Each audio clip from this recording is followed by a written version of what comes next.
1Corinthians. I realized that I was saying Chronicles the last few times. Oops. I meant 1Corinthians. 1Corinthians 11. I read from the Institute for Scriptural Research, the ISR, because it takes a direct translation from Hebrew to English, Greek to English, and Aramaic to English. Yah is the Elohim of the heavens and the earth, the first and the last and the only, and he's an extremely jealous El. He's so jealous that he doesn't even want the names of idols or mighty ones to come to our lips, and Yah is short for YahWeh, Yahweh, Yod-He, Vav-He. It's like saying Dan, Daniel, Daniel with an E. What is the difference and does matters when people say that Phil, Bob, Sam, and Aaron are the same name when no they're not, and no one in their right mind would ever believe that. And only a fool would believe that a hammer could force its creator to do anything, and there is no letter J in the Hebrew, Greek, or Aramaic text because the letter J is about 600 years old, while the son of Elohim, Yehoshua, died on a stake for the sins of all of humanity over 2,000 years ago. In a direct translation from Hebrew to English, Yehoshua is Joshua, and I strongly believe that the son of Elohim's name, Yehoshua, means Yahweh is salvation. 11. I'm just going to quickly read this one part.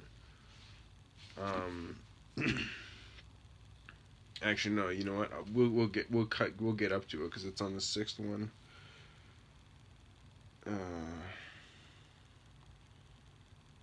And I don't even think they're even remotely the same when I read it. But all right. 1Corinthians 11. Become imitators of me, as I am also am of Messiah, and I praise you, brothers, that you remember me in every way, and keep the traditions as I delivered them to you. The traditions are the Torah. Like the festivals. Those were the traditions, the festivals. And I wish you to know that the head of every man is the Messiah, and the head of every woman is the man, and the head of Messiah is Elohim. Every man praying or prophesying, having his head covered, brings shame to his head. I don't agree. And every woman praying or prophesying with her head uncovered brings shame to her head, for that is one and the other as if her head was shaved. I'm pretty sure this is all his opinion. For if a woman is not covered, let her also be shorn, S-H-O-R-N. But if it is a shame for a woman to be shorn or shaved, let her be covered. And it says D. And then you go down, 11D, it says Bem, which I found out is short for numbers, so Numbers 5:18. And I went and I looked at 5:18, and 5:18 says, and the priest shall make the woman stand before Yahweh, and shall uncover the woman's head, and put the offering for remembering in her hands, which is the grain offering of jealousy, while the priest holds his hand the bitter water that brings a curse. And then if we continue, it says, and the priest shall make her swear and say to the woman, if no man has lain with you, and if you have not turned aside to uncleanness under your husband's authority, be free from this bitter water that brings a curse. It has nothing to do with praying and everything with swearing on your own life that you did not sleep with another man when you were married to your husband. But, continuing, back in Corinthians. For a man indeed should not cover his head, since he is the likeness and esteem of Elohim, but woman is the esteem of man. For man is not from woman, but woman from man. For man also was not created for the woman, but woman for the man. Because of this, the woman ought to have authority, ought to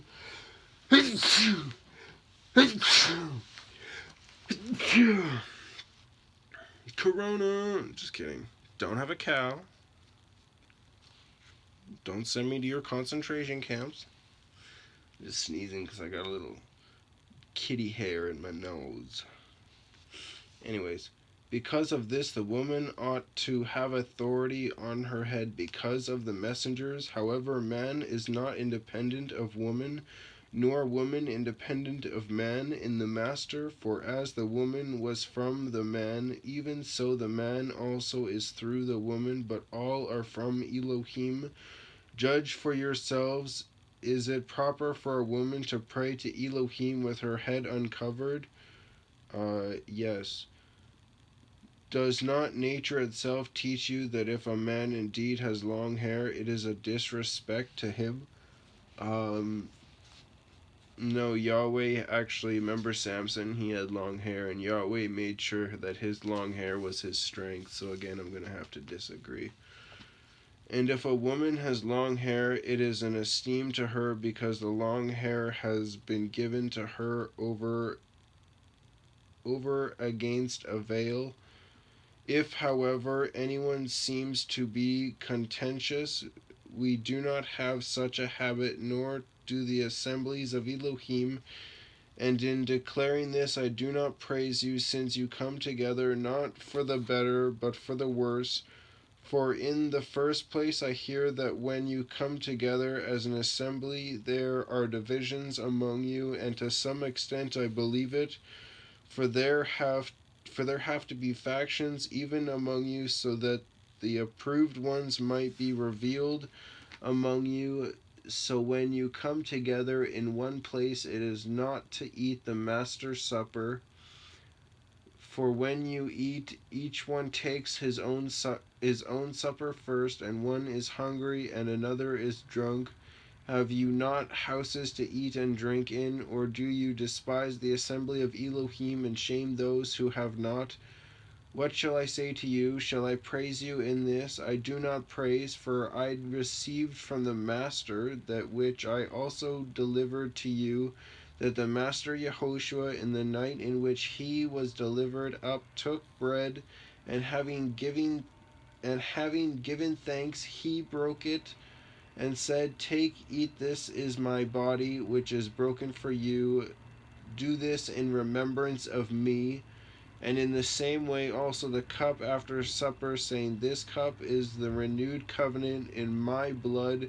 As often as you drink it, do this in remembrance of me. So as often as you eat this bread and drink this cup, you proclaim the death of the Master until he comes. So that whoever should eat this bread or drink this cup of the Master unworthily shall be guilty of the body and blood of the Master. But let a man examine himself, and so let him eat of that bread and drink of that cup. For the one who is eating and drinking unworthily eats and drinks judgment to himself, not discerning the body of the Master. Because of this, many are weak and sick among you, and many sleep. For if we were to examine ourselves, we would not be judged.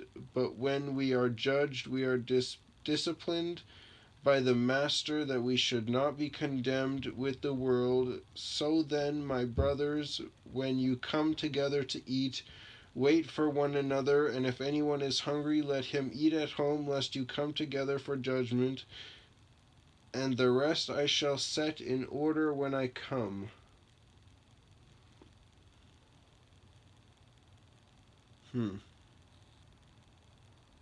Yeah, so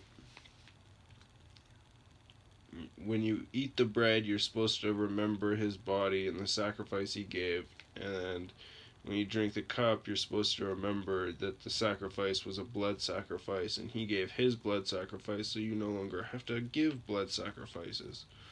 And you should most likely just eat the bread and drink the wine at all the festivals, and there you go, fulfilling it.